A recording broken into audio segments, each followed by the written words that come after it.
Good evening, everyone. Thank you for joining us this evening.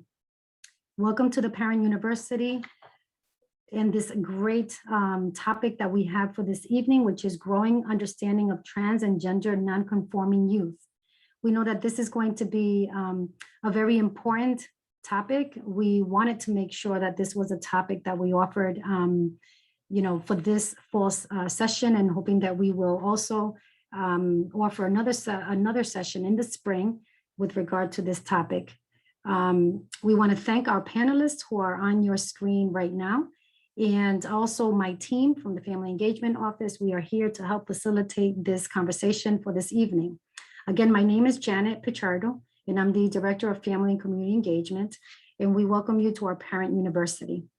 We want to make sure that those of you who are on this call, especially our families who need Spanish interpretation, in a few minutes, I'm going to go ahead into another slide to direct have access to the interpretation.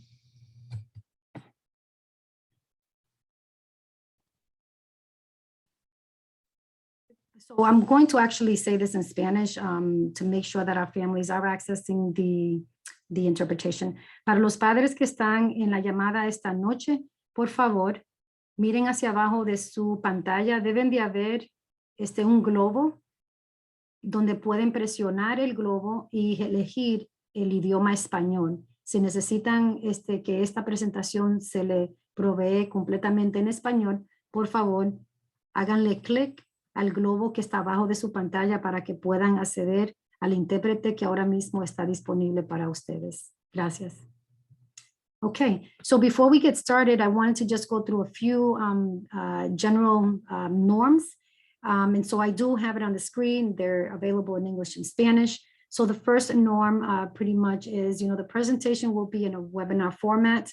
You might be more accustomed to seeing a Zoom where you can see everyone that's attending.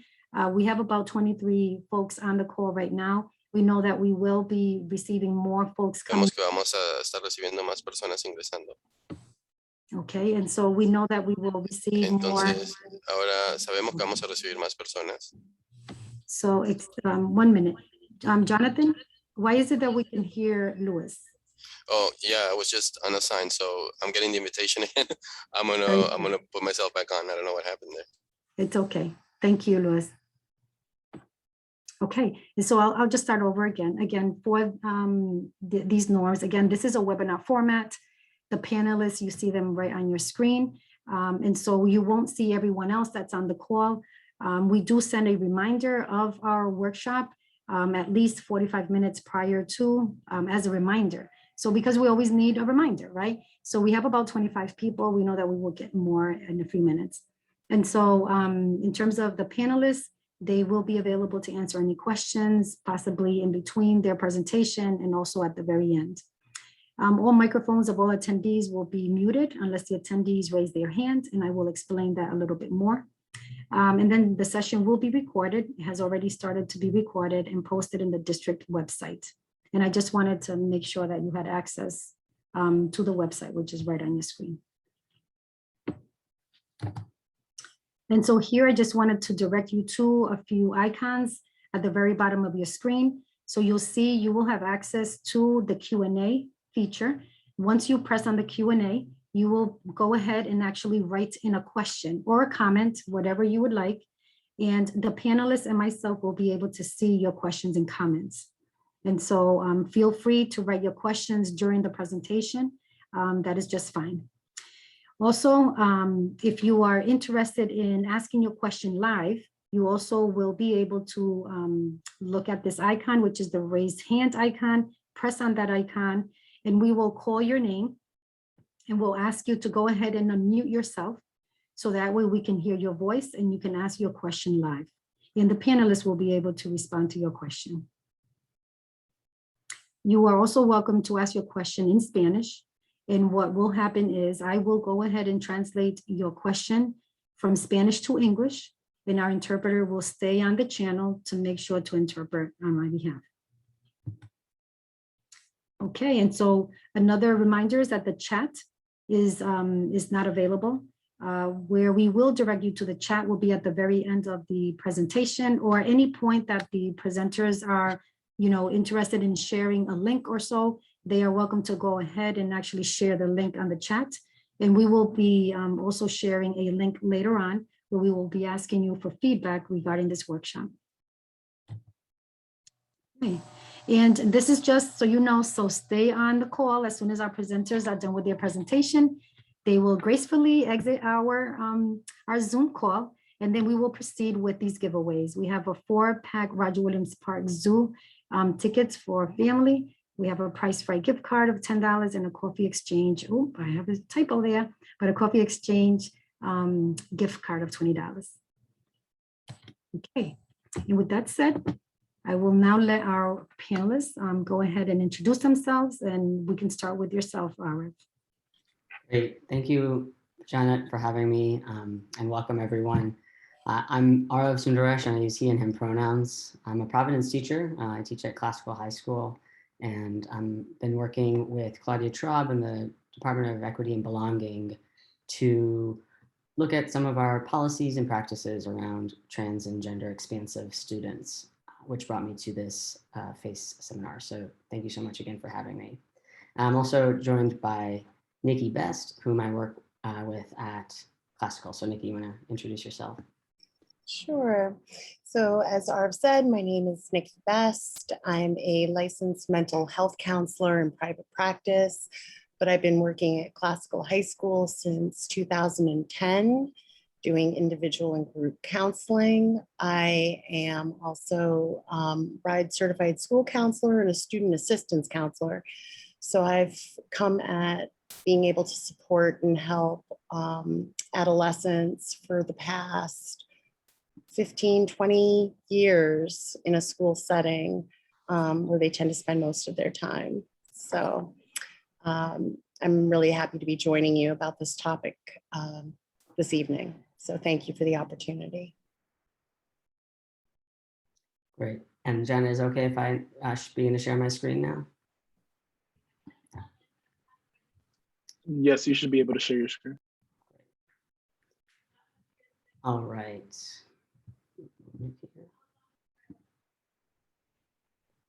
All right.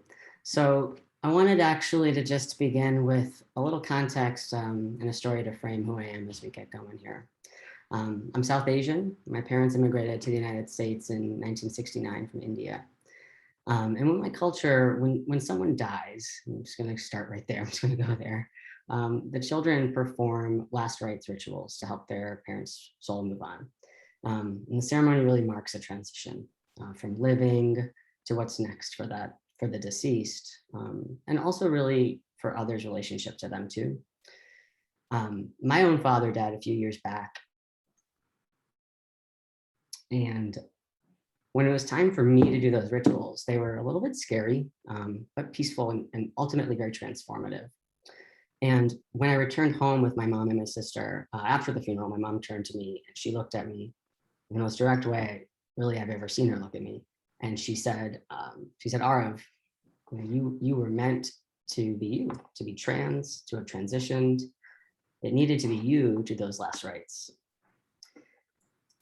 And I have to say, like she'd never really affirmed me so directly. And it felt like previous to that moment, there'd been this tangible tension in our relationship. She'd accepted my gender identity and transition, but it was a longer journey for her to really embrace me fully. Those words, that connection, in a vulnerable moment for both of us, I think she really saw me. She held me. She held my grief. She held me as a person. And though I wish I had more time with my dad, I know for sure that he'd be really happy that we got there. And so, just with that little bit of context, and I always like to get real personal right away. I invite you all as we go through the session to really think about the power of affirmation and the power of embracing. And I think that's a big piece of growing understanding of trans and gender nonconforming youth.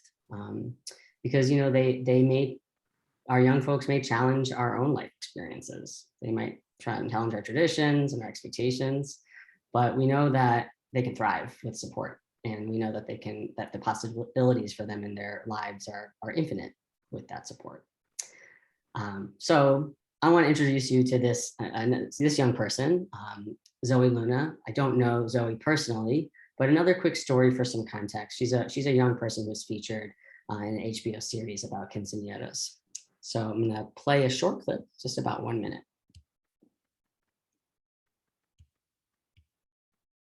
Sorry, 1 second.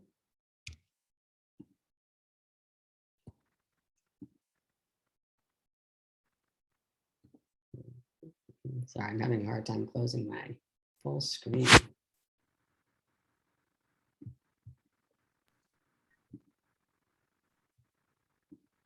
I think if you press the escape key. Yeah, I'm trying to. Unfortunately, my Zoom window is hiding the button that I need. So there we go. Thank you.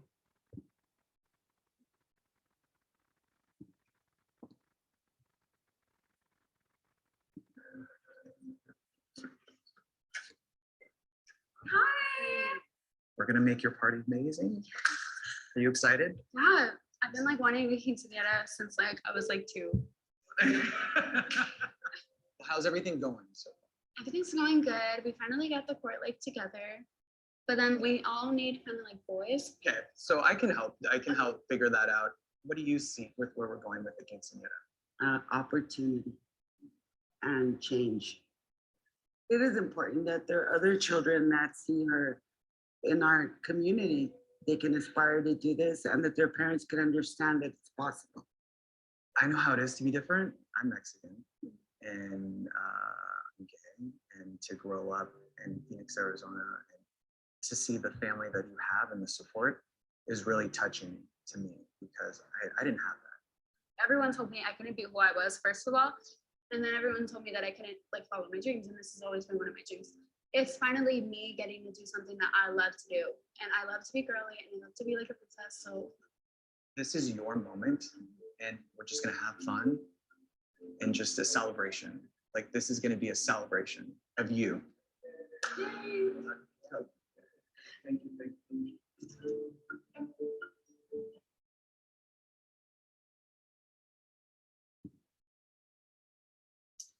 All right. And, just sit with that for a moment. And if folks have reactions, I invite you, and we're in a Q&A format, but if you want to pop them into that Q&A, you can be able to review those reactions later on. But thank you. So we have somebody with their hand raised. I'm Oh, not sure great. if it's in reaction to the video. I can definitely allow to talk. Sure, please go ahead. Alice, you can unmute yourself.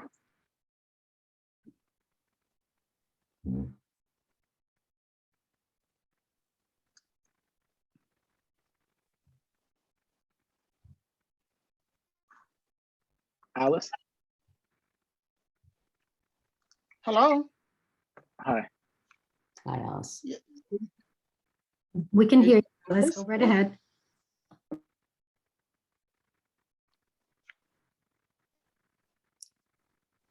Uh-oh. Alice, we can hear you. Yeah, what was the question? I'm sorry. No, if you had a question, you must have pressed the raise hand. We see your hand raised. Oh, I'm sorry. Yeah, actually, when I logged on first, I was, my question was, is this the English? Because I couldn't hear, is this the English section? But I think I'm good. I'm sorry about that. It's okay. Thank you. Okay, thank you. All right, we're gonna move forward, and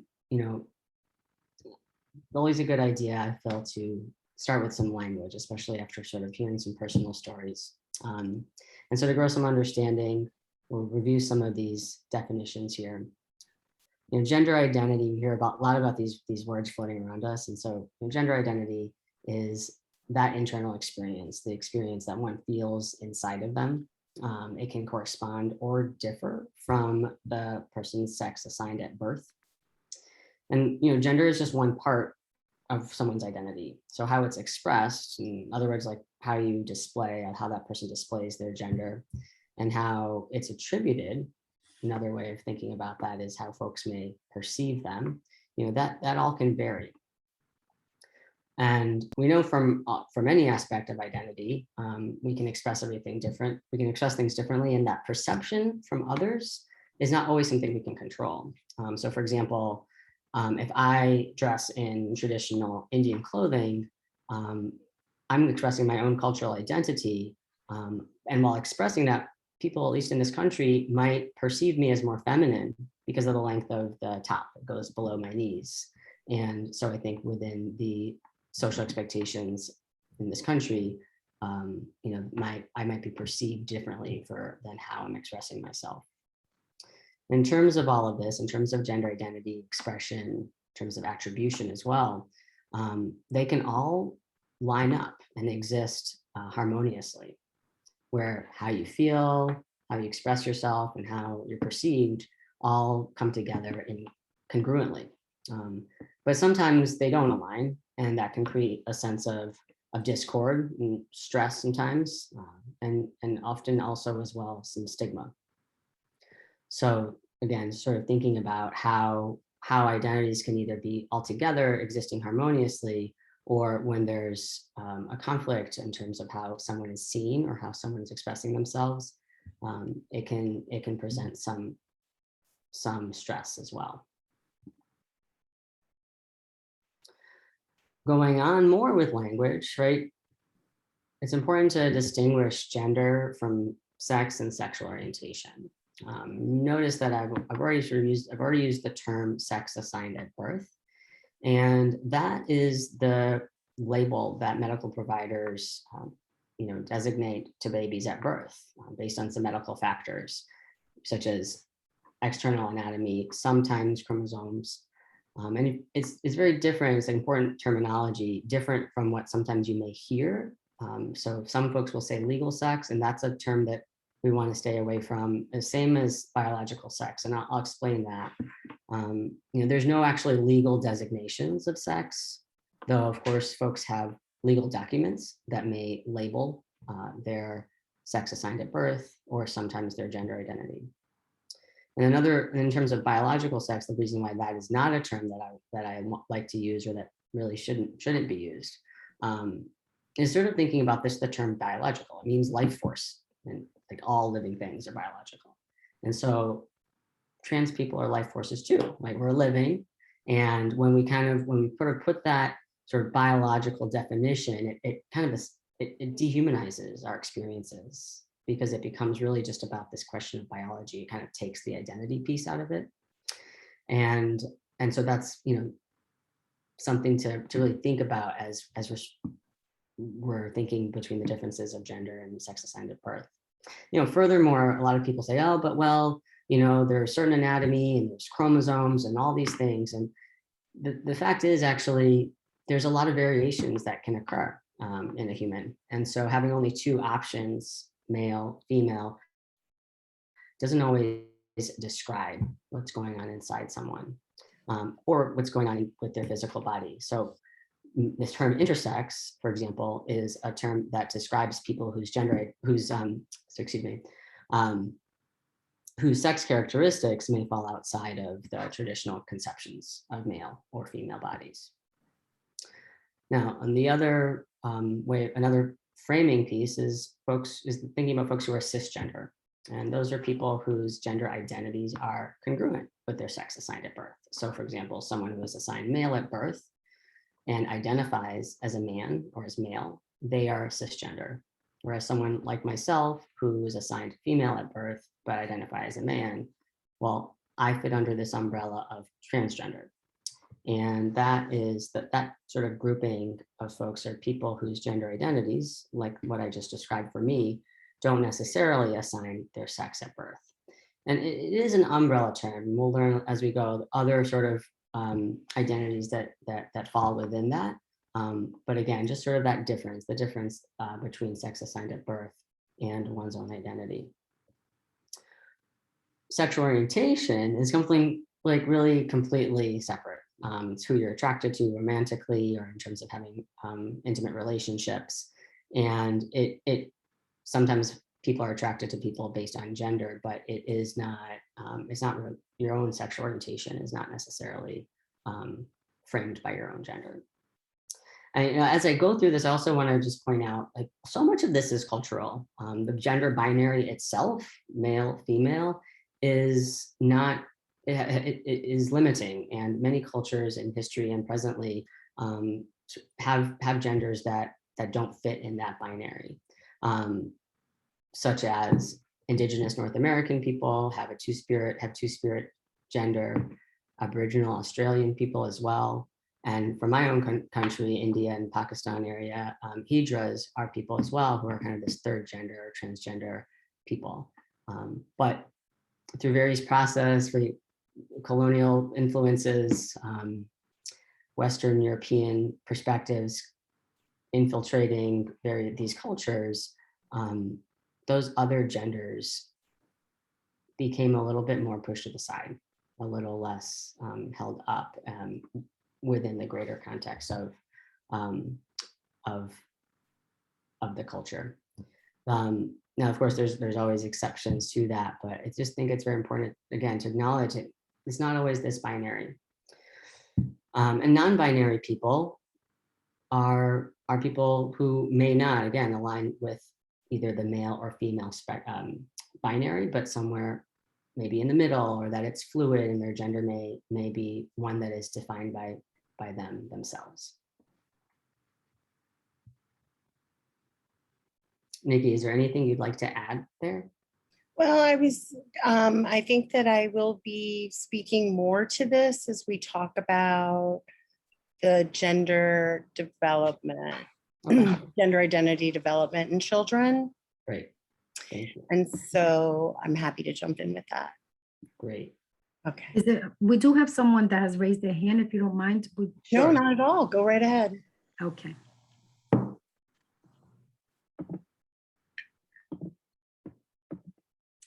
Melai, not sure if I'm pronouncing the name correctly. Melai.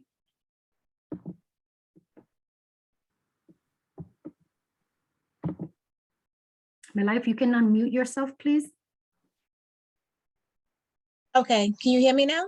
Yes, we can. Thank you. Okay, my name is Malahi, and I was just curious, and I'm going to ask this question not to offend anyone whatsoever, but I'm only asking this question because I have a son. He's in middle school. He's 13 years old, and I mean, he knows about this. He identifies himself as a male and as a boy and so forth. But I just kind of wanted to know, like, why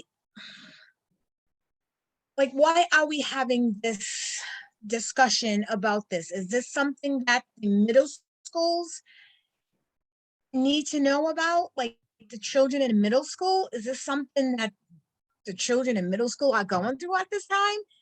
Is this something that needs to be brought up? I mean, that's kind of what my question is. Like, I'm kind of confused a little bit because I know this is a very sensitive topic for a lot of people. And as I believe, I don't remember his name, but as he was explaining it, culturally wise, religious wise, and there's a lot that goes into it. So I'm just kind of wondering why we're having this discussion. Is it something that middle school children are exhibiting this type of thing at this time in their lives? Thank you, Melai. Thank you very much. If you don't mind, I'll answer, and then for myself, right, for the district and why it's a topic for the Parent University. And then I want to go ahead and pass it on to Claudia if she wanted to add anything as part of the PPSD team. And then please, Arav and Nikki, if you can also answer. So Malahi, thank you so much. It's a great question. For us as for the district, on behalf of the district, the Parent University serves as an opportunity for us to collaborate with other departments, but also with other agencies and community folks that can bring an expert point of view in terms of, let's say, hot topics. This is definitely a topic that is great concern for not only for middle schoolers, but it's actually pretty important for all grade levels. So this particular workshop is one that we invited all families. So this is not just targeting our middle school families, but in general, this is a topic that's super important nationally. And we are finding that there's more of a need to make sure that folks understand, folks meaning families in general, because we are finding that there's a need for offering opportunities of conversation, but also understanding, right? And I think it's important for us to be very open to this as a district, because we know that many of our families are experiencing some challenges in terms of understanding the topic. And so, I can let Claudia go ahead and share a little bit more in terms of the district, but then we'll definitely have our presenters also answer. Yeah, Janet, I would really echo everything you just said. That it is our hope to respond to all of our youth and all of our families and the community, to not only answer questions for people who are trying to understand, but also to offer resources, to offer support, to offer curriculum, to offer, and this isn't even just middle and high school, we're really talking K through 12. And so we see this as resource, support, conversation, ongoing discussion and support. And it is specifically aimed at everybody who lives, works. We're talking about educators and practitioners also in our community. And Claudia, also as a reminder too, right, we also have a school board policy that also is also something in place. Thank you. Arav? Yes, and thank you again for the question. As we go forward, I think that question will also be answered in our content. Because really everyone has a gender, right? It's part of people's identities. And Nikki will say more on this in a moment, but children start to categorize their own gender by the time they're 3 years old. I have a 3-year-old now, and he's experiencing that. Like, he's starting to see certain stereotypes. That's not the word he's using in his mind, but he's seeing it, and he's seeing what kind of what other people are doing and how people are dressing and all these things. And so a piece of this all, and the reason why I believe it's important for everyone, even if you don't have a child who identifies as transgender, is that gender is a diverse experience. And our students are in class with trans youth. Whether or not that person may be out as transgender, they may have that experience. And so just in the effort and the hope of building understanding across all our identities, we hope that this can begin to go there, at least, or at least start the conversation.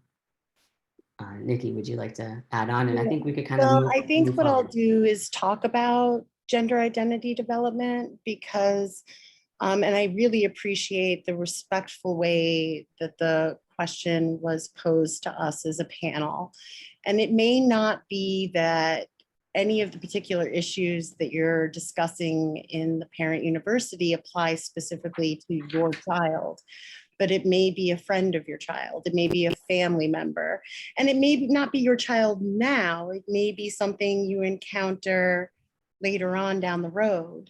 So I think that there's value in us just being able to have discussion and learning about kind of the world our children are experiencing in schools, which is more than maybe the limited way that we experienced school back in the day. And I'm so mindful for time, and I want to make sure we can get through as much as possible, but I just want to share that having been in schools, high schools, since the late 1990s, when there was, maybe a gay straight alliance, a GSA in the high school where I worked, there's been an evolution over time to acknowledge that it's not just about sexuality, that there's so much more to us than that, and that it is a gender and sexuality alliance that the GSA mission now supports, that we are looking at the totality of our students and trying to embrace all of them and how they see themselves. And it's very challenging because our world, especially in the United States, has very defined roles. And we can see it, we can talk about gender identity development, but while a child is in gestation, we will sometimes be told what their sex is, and we will buy clothing or toys that will be given to that child that align with our attributes for how we have been grown to understand gender. And what is happening in our current culture is that there's a shift to be more diverse, to be more inclusive on many factors of identity. But our youth are experiencing that it's not just about a binary world where you are either a boy or a girl.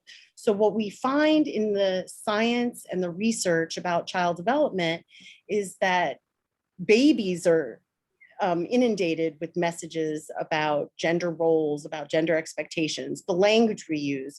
If a baby is dressed in yellow, you may not know whether to say things like, well, your baby's so pretty, or your baby's so strong. But if you have that same baby dressed in blue, you're going to hear more about their strength and their physical development. Whereas a little baby in pink may be described as delicate and sweet and pretty. And so we have that in our own brains, and then we start to condition our children to recognize when certain behaviors are being reinforced. So by very young ages, 2, 3 years old, they are recognizing that there are physical differences in children's bodies, boy bodies, girl bodies, right? But then there's all those things that go along with it, like, well, boys can roughhouse and play with trucks, but if you're a girl, let's get you the play kitchen and give you a baby doll to nurture, right? And so for a lot of kids, by the time they're 3, they have a pretty good idea of what it means to be a boy or a girl and how that fits for them. Now, they may not have the language, they may not have the awareness to necessarily directly express that to family and loved ones, but they may show some signs of not wanting to wear a dress or wanting to have short hair and not long hair. Or when they get a little older and we're getting into school age, who they play with and what toys they play with and what games that they feel permitted to experience.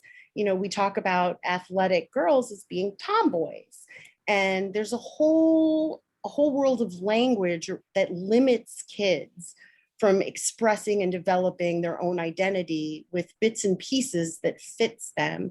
And generally speaking, statistically, most will develop as cisgender children, meaning that sex assigned at birth will align in most ways with how they identify themselves. But there is a huge population. We're talking about, you know, it's probably underestimated, but at least I think it's 2% who identify this way. And it's the difference for so many between not just a quality of life, but actually having life or choosing death over existing in an unaccepted, unloved, and unrecognized way.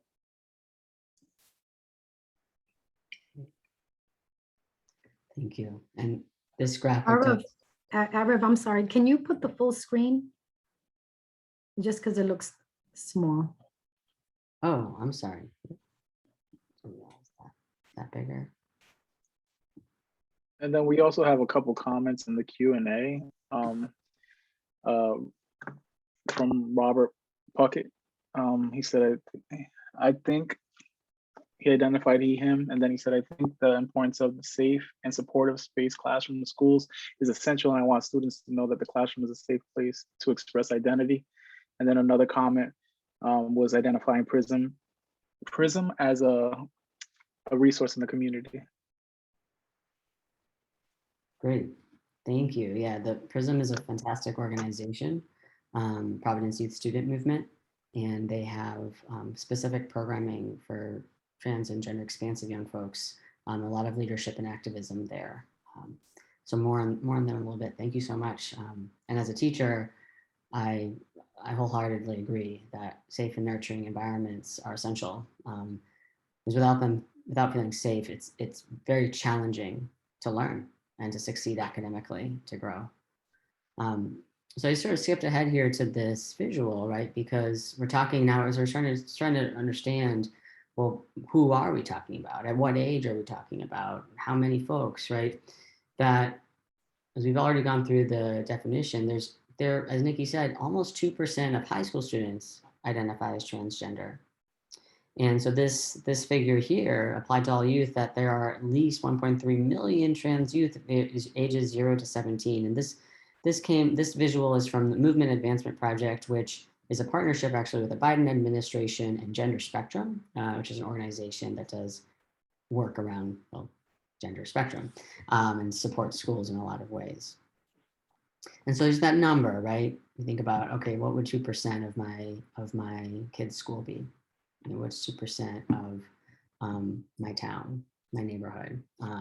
And to come back to the concept that transgender is this umbrella, and that different identities that stray from what is cisgender, that which matches the sex assigned at birth, fit within that umbrella. I'm going to rewind, I'm so sorry, to go back to our pronoun piece. So much about this is language.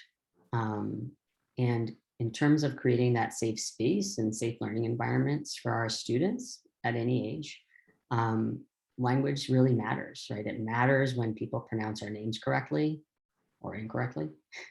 It matters when we use nicknames because we can't really pronounce someone's name. Like kids, young folks know that, right? So acknowledging all those ways that we can affirm someone's identity, whether it is their name or their pronoun, because often we address folks not just by their names. So pronouns are words like he and him, she and her, they and them. There are other pronouns, gender pronouns beyond that, because language is always evolving. But those are probably the more common ones. And so this visual again sort of shows that array of those identities, those pronouns being used. And as I said, it's basically how we identify ourselves aside from our name. When someone's talking about you in conversation, they may refer to you as he or she or they. And so hearing that, again, is a really simple way to affirm someone. And it takes practice, to be honest, especially if someone's pronoun is not what you may have expected, or what was, in terms of that language from earlier, is not what you're perceiving their gender to be, how you're attributing that gender to them. And so my students always say, and I've worked with young folks, right now I work with high schoolers, but I've worked with middle schoolers as well. And they say, I wish people would just ask and not assume what my pronouns are. And so that is a best practice that educators are encouraged to do in different ways, to not assume the gender and to not assume the pronoun and to ask. And to know that, that doesn't necessarily mean that that person is transgender. It doesn't necessarily mean that that person is going to make any other changes, but that simple word, he, him, she, her, they or them, can be that little thing that creates that affirmation. I had to ask my mom to practice in the mirror, and I think that's what helped her get it right for me. And I do often hear that challenge with other parents. I'm going to move past this, though. It's a documentary I have included in our resource sheet. I highly recommend this film on Hulu. I'm not affiliated with Hulu, but anyway, I do highly recommend this. But we're going to move forward given the time frame here. So I led with this evening talking about affirmation and the importance of embracing our young folks and our trans and gender expansive youth. Unfortunately, that doesn't always happen for young folks, that they aren't always embraced and they aren't always affirmed. And so as Alok Menon writes, sadly, suicide rates for trans and non-binary youth, especially for those youth who are of color, are astronomical. And the reason they're so high is because if you tell us we don't exist, at some point we begin to believe you. And so for me, as I think through this quotation and this idea, right? So whether it's in our classrooms or in our neighborhoods or in the shows we watch on TV, the social media people we follow, when our trans and non-binary youth aren't included in that picture of the norm, then you start to feel that stigma. And stigma has a real toll. It comes in many forms, like discrimination, harassment, family disapproval. And the CDC, the Center for Disease Control, has very specific data that shows that because of that stigma and because of the discrimination, trans and gender expansive youth are at an increased risk for negative health outcomes, whether it's suicide ideation or physical health negative outcomes because of the stigma you may feel may kind of lead you into making unhealthy decisions.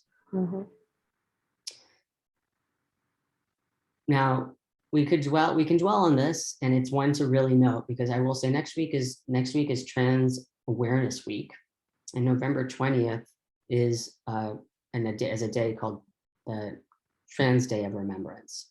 And it's a day that does actually honor and remember people who have been victims of violence who are transgender. And I think that this, it's important to frame that, and also to know that our young folks really actually are thriving, and they can thrive with the support. They can move past some of that stigma that they may face. So as Janet mentioned a moment ago, Providence does have a non-discrimination policy for transgender and gender expansive students. It was developed in 2016 following the Title IX interpretation for schools. And so Providence followed that federal guidance and developed its own non-discrimination policy. And some of that policy includes things to protect students around their name use, their pronouns, to have access to facilities such as bathrooms and locker rooms that align with their identities, to support schools in understanding how to support kids in transitioning, if that is something that is happening, and to support peers around just educating around gender diversity. And then that policy also put in place these point teams that are still developing. I will say we're 5 years into this policy, and we're still growing into it. But really every school is supposed to have a trans and gender expansive student point team who can kind of be that go-to body around questions of, okay, this student is having these questions around access to their name or their pronoun, or are having a hard time in phys ed or in health class, right? That point team can help the schools and help teachers and help students and families as well. This is a photo from the front door of Classical, where we just let folks know, again, for anyone, it's not just for trans and gender expansive young students, but that every building should have a all gender restroom. Ours happens to be in the basement. And the sign below it reads, all gender restrooms are facilities that anyone can use regardless of gender. They benefit many people, including transgender and gender diverse individuals, people who require assistance or of a caregiver of a different gender, and parents with children of a different gender. Yeah, so that just to sort of, again, frame that for how that exists in schools. And those are small ways, and a non-discrimination policy exists, and it makes folks feel visible. Like, okay, you see me, you hear me, you know that I'm here, and you're going to protect me. But it goes beyond just the non-discrimination, right? We have to proactively taking these steps to normalize young people's identities, again, to validate and embrace them. It just blows through the negative statistics. They just have immeasurable impacts on the ability for young people to thrive. And your students, I've worked in Providence for 13 years. I've been with many families through those years, from 6th grade to 12th grade, and your children are amazing. Like, they are just awesome. And I hope that as schools that we're able to embrace them and uplift them. And this is just the beginning of a conversation for resources for families, but that, we can do this together, and we can support our young people. I'm going to end here, because we're near the end, with those questions in mind. Like, hey, are we opening up conversation at home? Are we developing sort of this understanding that gender can be different than what is expected, either whether with stereotypes, kind of acknowledging stereotypes and breaking them down, or modeling and normalizing the fact that trans people exist. If you're a parent or a caregiver or a family member of a trans person, I encourage you to do your research and not to put the research on the child or the individual, because they're already kind of processing through their own work, and it can be really feel like that burden to have to educate the other person. And through that, I hope I've been emphasizing this affirmation, celebrating, like if your child is experiencing the gender diversity beyond what, gender expression or identity that's beyond what they were assigned at birth, and they're sharing that with you, that's pretty amazing, right? That you've laid this foundation that they feel safe and supported, and that's something to celebrate in of itself for all of you. And that resources that are available start with conversations, start with people in your own community, but then can go to, as I said, I'm going to provide I have a list of resources that may help some of those conversations as well, both locally, nationally, and then some more educational materials that can be of use. And so I'll just sort of preview that here. Excuse me.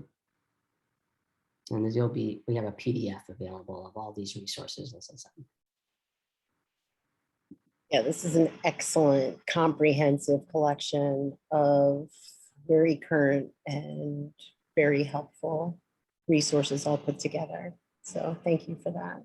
You're welcome. And I want to actually leave the last words, if that's all right with folks, with Ophelia, who is Zoe's mom, who we met at the beginning of this presentation. So I'm going to let her end things for us. Wow, if I had to tell another parent what it's like to be a parent of a transgender child is, you must have a lot of strength. A lot of strength. You'll be up at night a lot thinking and worrying what the future may hold for her or him. You'll learn a lot along the way. And the best thing to do is get a lot of support. Meet other transgender families. Absolutely build a community and get to know your community and participate. Just stay strong. Everything can work itself out as long as you stay strong, you defend your child, and you love your child for who they are.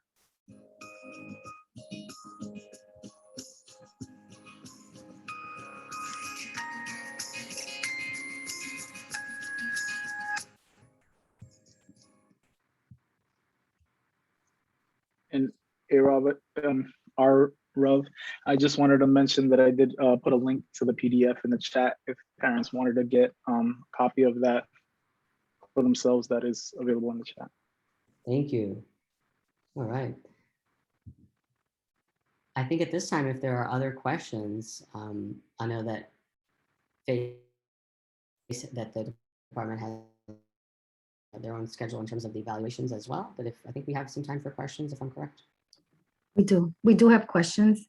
Great. Arav, we actually have someone that has their hands raised. Oh, I'm so sorry. Okay, okay. Heido Torres. Heido, if you can unmute. Sí, hello. Yep, go ahead. Muy bien. Okay, I want to ask this in Spanish as well because my English is not really good.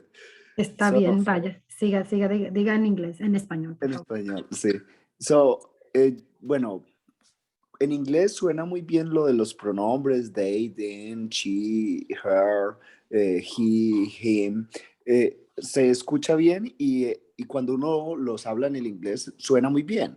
Pero Sí. Cuando uno trabaja con niños en dos idiomas, en español en mi caso, o sea, yo trabajo con ellos en español o con algunos niños en español, cuando ellos escogen su género y quieren que uno les hable de they, them, pero yo lo tengo que hacer, por ejemplo, en español, es un poco complejo cuando yo lo traduzco al español, porque sería como hablarle de ello eso.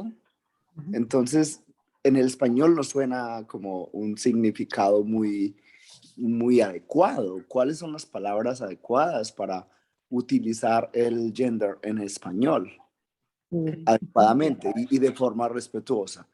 Y la otra pregunta que yo tengo es cuando, digamos, yo tengo un error al comunicarme con uno de estos niños o niñas o personas o estudiantes que eligen un género. Cuando yo me equivoco y de pronto lo hago de la forma en que ellos no quieren que yo los llame, ¿cuál es la mejor forma o cortés de pedir una disculpa sin Ok. sonar como, no sé, mal esto? Porque estamos apenas aprendiendo y me parece muy importante permitir que los niños, las niñas y todas las personas escojan o elijan como quieren que los llamen. Claro. Entonces, es algo que apenas estamos aprendiendo, pero es muy importante también saber cuál es la mejor forma de pedir una disculpa en ese caso. Muy Esa es. bien. Gracias, Jairo. Gracias a ustedes.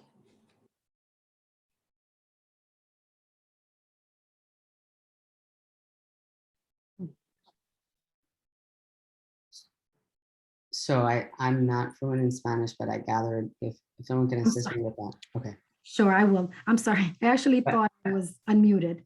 that's all right. I gather it's about the pronouns, which is it's very, like, across languages that there are some challenges. So yes, please, Janet, if you would. So, okay, so you got the gist of it, Arif. That's exactly what he was saying. So basically the idea of, that the pronouns sound appropriate and fine in English, but then in terms of Spanish, because his language is Spanish, that when you are trying to explain or say the actual pronoun in Spanish, it doesn't translate well or the same as in English. So, and everyone is really just learning this now, but it could be a little complicated. And so how do you go about, well, actually, do you have any advice with regard to that? And obviously so that you can remain respectful. So that's the first question. Right. I have this conversation very regularly with my students. It is challenging in languages that have, gendered words. So some things that I have understood is just in general, using the word X for ends of some words. So Latinx, for example, but that's not a pronoun. that's a general, identity. So I've also heard, and I'm thinking about using the a ending termination as a solution. But I'm going to put a resource into the chat or add the resource onto the other sheet for more information. But I'm curious if other people have solutions or more information on that. I am also very beginner level with Spanish. Oh, sorry. Am I good? We can hear you. You can, okay. The language is developing and that the community is working on finding the language that works for them. In the meantime, my suggestion would be to have that conversation to ask, well, if your pronouns are feminine or masculine, you are able to match that to the individual that you are talking with, or the they, gender neutral, which I know is assigned masculine endings or O endings in the language. But I think it's mostly about that communication of, well, what would be more comfortable for you? Or how can I affirm you in our conversation when it comes to the difficulty with whatever that language is, whether it's Spanish or French or whatever we're talking about, to be able to at least support the individual that is that would benefit from the adjustment in language. My child, right? I know in Spanish, I can say in English, my child, but to say my child in Spanish, you have to niña, niño. So I think that there's going to be some work there too. And in the meantime, if the child is identifying with female, she, her pronouns, to be able to use AI for that child. But yeah, it's a challenge. There's going to be a lot more development and growth as we embrace the diversity of identity, gender, and otherwise in our communities.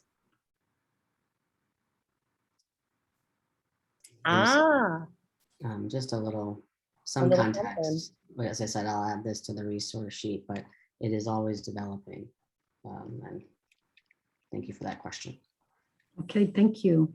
That was his first question. His second question was, when he's made an error in terms of a pronoun, he wants to learn, because he's still learning, so he wants to learn what is the best way to apologize, or how to be courteous or thoughtful of the fact that you want to apologize. And so, yes.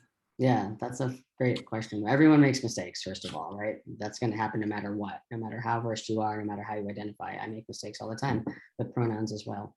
And so I think the first piece is to just, when you notice you made a mistake, to try to, in a not a big deal way, correct yourself. So if I misgender Nikki, and I'm, I said, talking about Nikki, and I said, oh, I was just talking to Nikki Best, and he said that I need to go to the store to get some coffee. And I'm noticing it in my head that I just misgendered Nikki. But actually, when Nikki told me to go to the store, she didn't tell me what kind of coffee she wanted. So I'm just sort of trying as quickly as I can to turn that around. That's if I notice it. Sometimes we don't notice that we made a mistake. And so you might read from someone's body language or what they say to you in response that like, uh-oh, I made a mistake. So I think in those circumstances, you apologize. I'm sorry that I made that mistake. I'm going to try hard to get it right the next time. You're committing to do the work to get it right. I think that can help a whole lot. And the youth appreciate just the acknowledgement. Oh, I didn't get that right. I'm gonna keep working on that. Thank you. And please remind me. I don't mind being corrected, right? To be open and to just be authentic. Totally. But I will also caution folks about asking for the reminders, because I think that can become a burden. So it's like, definitely, apologize, ask for the reminder, but if you keep needing that reminder, I think that's the time to look in the mirror and practice. Absolutely. It does really work. I'm saying that in all seriousness. Yeah. And with names as well, to utilize them, to utilize the preferred names or nicknames of our youth, right? That's another place that it sometimes gets sticky. And we've got the pronouns up here with our names. That's a very, very subtle way of showing allyship. On my ID, I can show I'm an ally without having to say I'm an ally by just presenting myself as a support member in the community, right? So there's ways to directly and overtly support the youth, and then also to just be a quiet ally that's just in existence, supporting them. Thank you. We have 3 questions. They may be comments. Does roast culture, toxic masculinity push the stigma down the road? That's a question. I believe it does.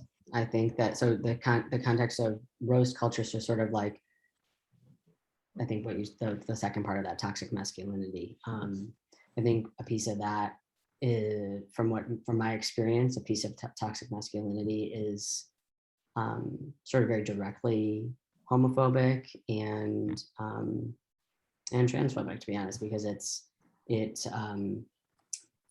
stigmatizes men or the space around them if they're kind of behaving more stereotypically feminine, or just not asserting their masculine gender to the extreme.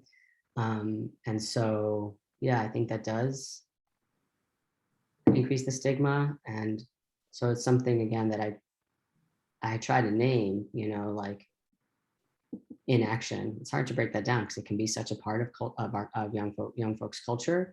And it becomes very uncool the more you do it, and the more folks are realizing that it's harming people. Okay. The next question, what are schools doing to help with the kids going through this? When kids are asking about the old name that the child had before? So so the schools in general maybe have different ways that they can help. It does often start with the young person asserting that, advocating for themselves, saying to a trusted teacher or guidance counselor or social worker that I want to use this name, or I want to use this pronoun. And that adult, sort of in how we've learned as educators, that adult is first going to affirm that person and then talk to them, try to see how they're feeling, see where they're coming from, and not to like check them out per se, but just to sort of feel their comfort level. And, it's always important to listen first, and then to ask, like, okay, we assess their comfort level of sharing that beyond that individual conversation with that trusted adult. And so if and when a young person wants to transition socially, which may mean, again, using a different name perhaps, or different pronouns, then we individualize that. At least that is the goal. So to ask the child what they want, how they want to see that. In terms of their peers, right? Sort of, oh, wait, now this person is using a different name, or they're using a different pronoun. That's where, the work is always ongoing, right? If, and it's a big if, but if we can get to that place where we are normalizing this, right? That we aren't assuming people's pronouns, we aren't assuming people's gender, then those conversations become easier. Oh, that person can just reintroduce themselves, but we're not quite there yet, at least not in all schools and all age divisions. Right. And so again, it just sort of comes down to that conversation, right? First asking the child what they're comfortable with, and then having as direct and objective a conversation that the adult can have with the rest of the class or the rest of their peers. I think that also a parent asked about professional development with educators. And I think that sort of directly connects. The more that we can get this kind of professional development to all of our educators across the district, the more that the educators can work on normalizing this and supporting the youth also. Absolutely. So, Providence PPSD has a good system of sending in questions and feedback. And so I encourage folks to ask for that. Claudia and I have been working on creating more professional developments and supports for young folks. We really want to expand the supports that are available, not only for trans and gender expansive students, but therefore them but for the people around them, right? Because it can't just exist with those individuals. And so we've been doing a lot of work trying to develop a steering committee to look at the policy, to develop some best practices. I'm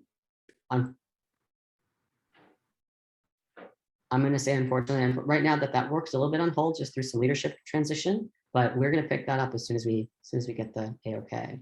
And teachers are required. There's a required professional development for teachers. That's kind of like a trans 101. But now I've been working with teachers. I've been doing sort of more kind of follow-up trainings for school nurse teachers, social workers, phys ed teachers, and school psychologists. So we know there's a need. Those teachers and staff are asking for more, right? They want to have the resources, both language, conceptually, sometimes also facility-wise, to support our students. Very good. We have a comment and then a question. A comment, thank you, very informative and inspiring.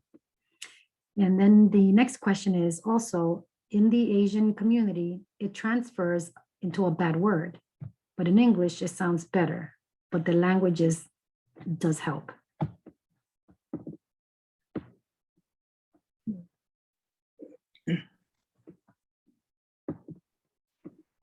So I wasn't sure, is that a question, like how to address that, or just a? I think the languages, you just, I understand it to be pretty much like the same response that you gave last time, you know. The languages are still developing. And maybe the link that was shared, you know, might be helpful, but I think we're not there yet, maybe. Right. And With language so is many always- languages. That's right. And language sort of adjustments follow cultural shifts, right? So in English now, the Webster Merriam Dictionary lists they, them as a singular pronoun. That came after many years of people using that, right? So the language adjustment followed that. So I know that conversation's happened in languages, and for now, right, we just have those conversations with individuals. How should I address you? What pronouns do you want me to use? How do you identify? Okay, we don't have any more questions and no raised hands. So are there, you know, this has been great, very informative. There are any last comments you want to share? I know you mentioned briefly that next week is the, Trans Week, you said? Is there a specific day also, if you can just reiterate that? Sure. So next week is Trans Awareness Week, which is, you know, different communities may celebrate that in different ways. And at my school, we're going to kind of have basically just an education campaign next week to build awareness around trans needs and trans individuals. And then next Saturday, November 20th, is more of a kind of solemn day. That's the Trans Day of Remembrance. And there are different events happening in the city. TGI Network, which is one of the organizations listed on the resource sheet, is hosting an event. And I know that that's been kind of widely distributed as a widely publicized. So TGI Network is having an event on November 20th. Okay. Thank you so much. Nikki, did you want to add, or Claudia? I would just reiterate that resource sheet is filled with phenomenal links, information, resources that would be very helpful and help, you know, direct you into other areas to find more information, more specific. But that is a terrific resource list right there. So if you have any additional questions afterwards, feel free to be following up. But I think that I'll be going through it, and I hope that you all will too, to utilize what's there. I just peeked. It is filled with a lot of information. It's really good stuff. We have a lot of resources right in the community, which is nice, and it's all right there, the information you need to access it. I've also reached out to some people that I know about pronouns in Spanish. So if I get that, I will share it with everybody as well. And additionally, Arav is right that we are looking for questions to the district. So Janet, feel free to share my email, because I'm trying to compile the questions that families, educators, young people have, so that I can work with the district to try to get them answered. Very good. So we'll put your email in the chat, Claudia. Okay. And remind folks before they leave the call, you know, to send questions. Great. So thank you so much, Arav, Nikki, and Claudia, for joining us this evening. This has been wonderful. So be on the lookout for an email from us, because we'll be inviting you back. You know, we are offering another spring session, and so that'll be sometime in early March. So start thinking about what else you want to share with us, okay? Thank you. All right. In touch. Thank you. Thank you so much. Have a good night, everyone. Good night. Have a good evening. Okay, parents, please stay on board. Don't leave yet. So we want to remind you that we do have some giveaways, and we do have a feedback form that we would like for you to complete before you leave us this evening. So if you look at your chat box right now, or in a few minutes, you should see that we will be including a link into the chat. It's not there yet. But this link will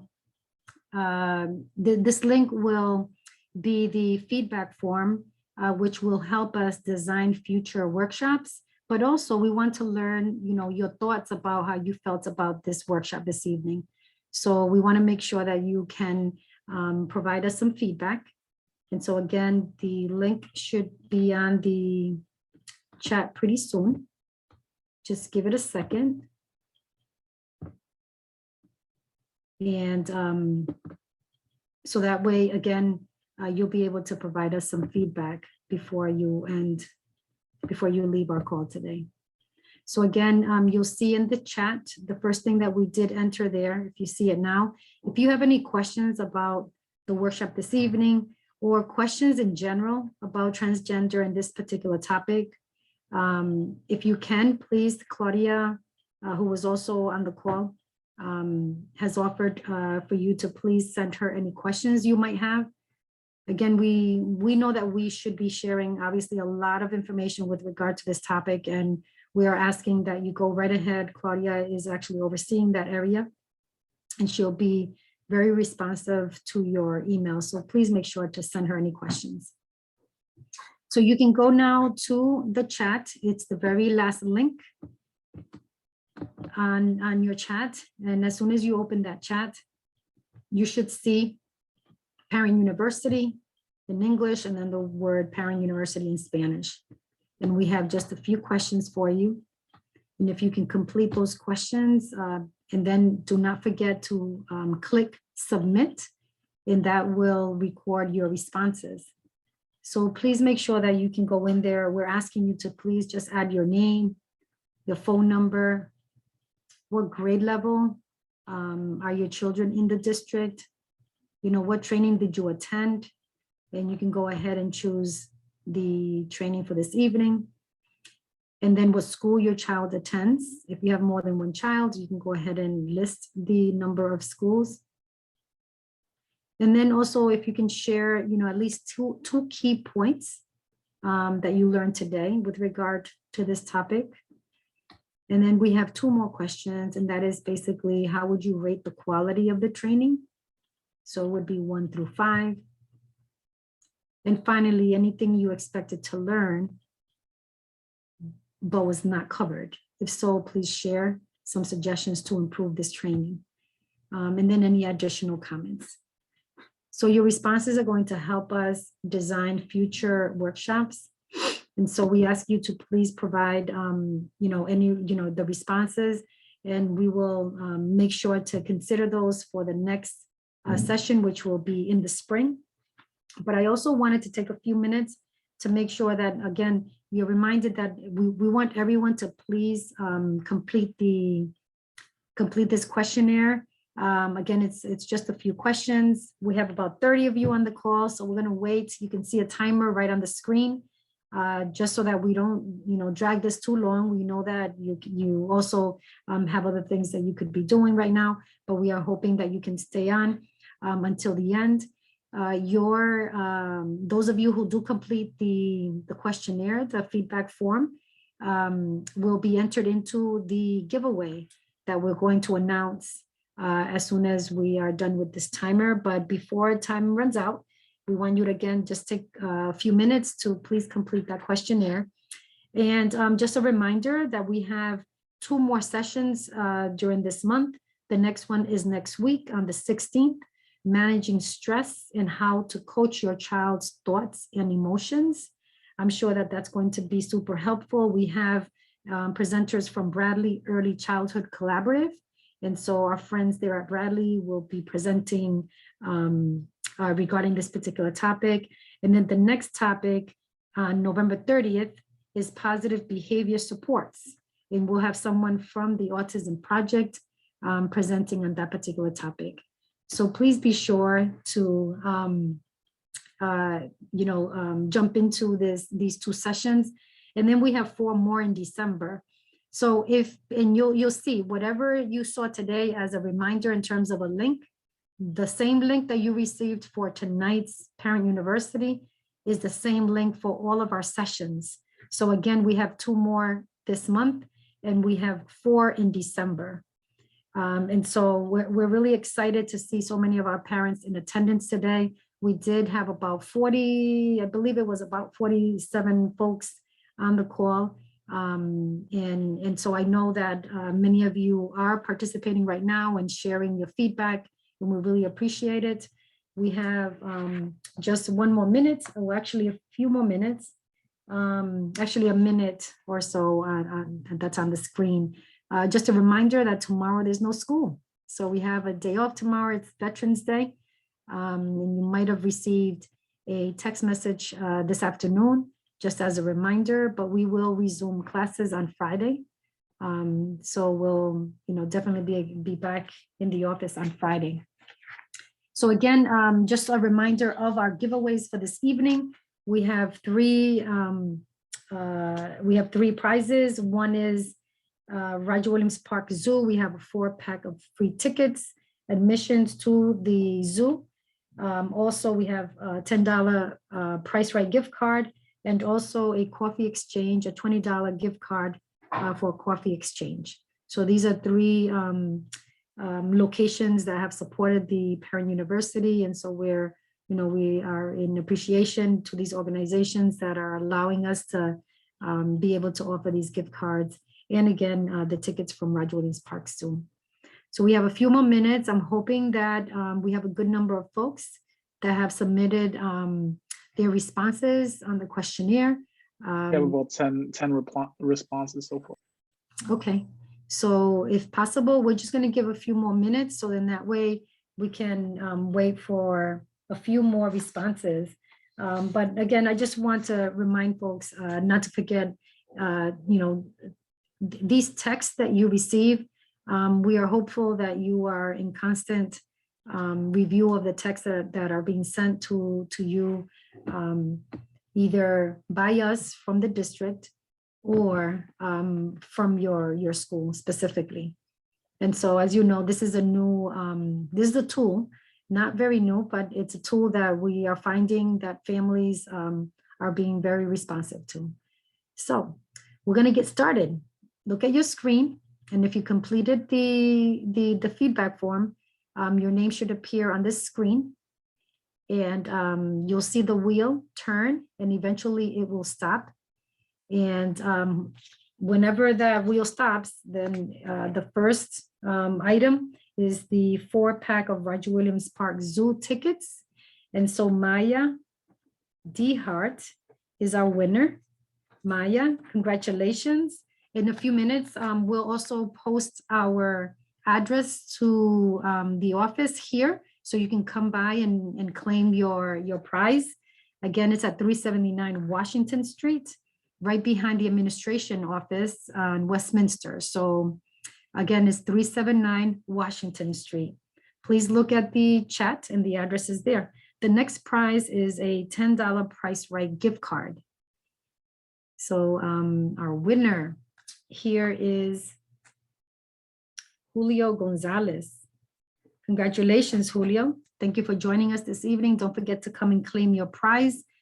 Our office is closed tomorrow, so you can either come Friday between 9 and 4, again, here at 379 Washington Street. We have one more prize, and it's coffee to the Coffee Exchange, is a $20 gift card to the Coffee Exchange. Okay, very good. And this, congratulations, Canela, Jaime. Okay, so congratulations again for all of you, all the winners this evening. Please come and claim your prize at 379 Washington Street, either Friday or Monday. Thank you so much for joining us this evening. I want to thank also our interpreters, Luis and Pedro, for joining us this evening and supporting our Parent University. Thank you, everyone, and have a good evening.